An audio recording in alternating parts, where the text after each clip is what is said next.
Thank you, Chairman. I want to thank all of you for being here today. General Keane, you said that aggression unanswered, you fear, leads to more aggression. And General Jones, I believe you talked about how we need to increase our NATO presence in Eastern Europe among many of the things that you discussed, and that there's a greater risk by not increasing U.S. NATO presence versus those who want to say, let's not incite Russia. If you look at what has happened without us, I guess, doing anything to incite Russia, it's been pretty astounding. So with the tremendous military experience between both of you, General Keane, General Jones, I mean, it's incredible what you've done for the country. I wanted to ask you, if we stay the course, if we stay where we are, which is, as I see it, really no response, that we are letting them kind of take their course as to what they're doing, both in Ukraine, where yes, we have economic sanctions, but we certainly haven't provided any military support for the Ukrainians. If we don't increase the NATO presence, if we don't take some actions and we let Russia pretty much own the airspace in these areas, what do you think, what is the thing that worries you most and keeps you up at night, that if we stay the course of where we are now, which seems to be letting the Russians take whatever action they want to take at any time? I think it's possibly the beginning of the end of the North Atlantic Treaty Organization. I think it's that serious. We just can't sit back and let this happen. In 2004 or 5. We started withdrawing a lot of our forces from Europe. Some of us had some serious discussions with the then Secretary of Defense about the trade-off of doing that.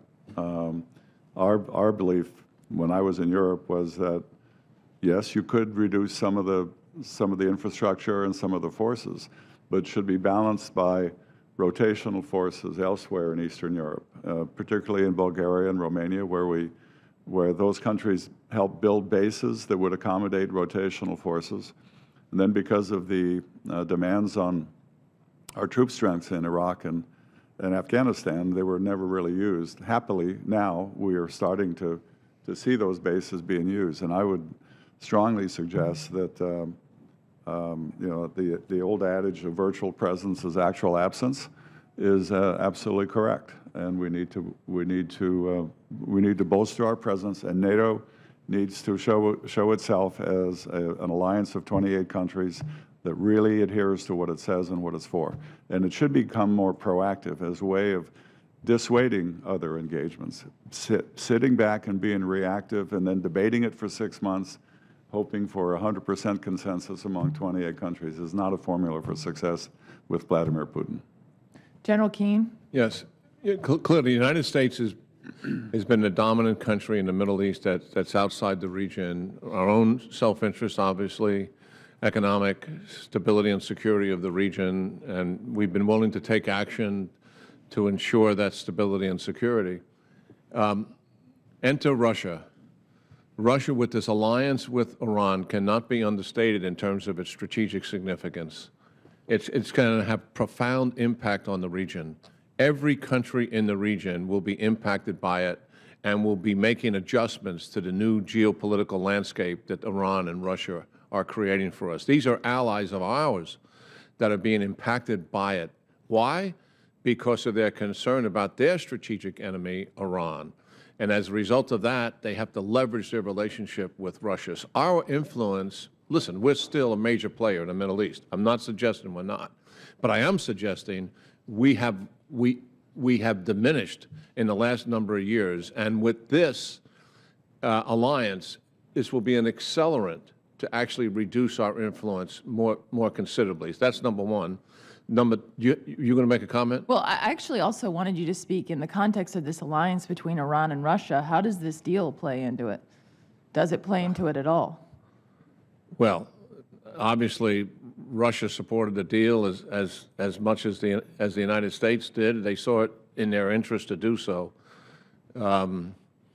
Certainly, Iran's behavior for the last 35 years should have been on the table as a condition for the deal, but it was removed. The other thing, I totally agree with General Jones.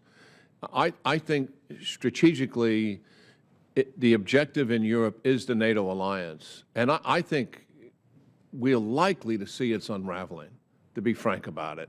Have you seen these surveys that they've published about the European countries, their willingness to defend themselves, and the majority of the people are unwilling to do that? Yeah. What does that tell you? Much less collectively come to the aid of another country that is burdened by Russian aggression.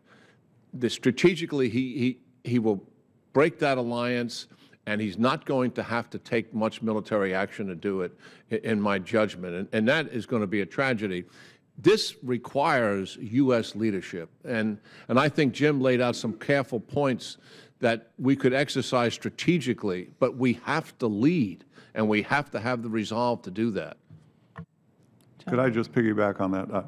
I just want to emphasize the fact that although we're talking about NATO as a military alliance, that there is a military component to what we can do to restore NATO, but the economic strategy is also very important, and the political strategy. So I think it's three things that have to come together to have an effective strategy to deal with the Mr. Putin's Russia as it is today. Thank you.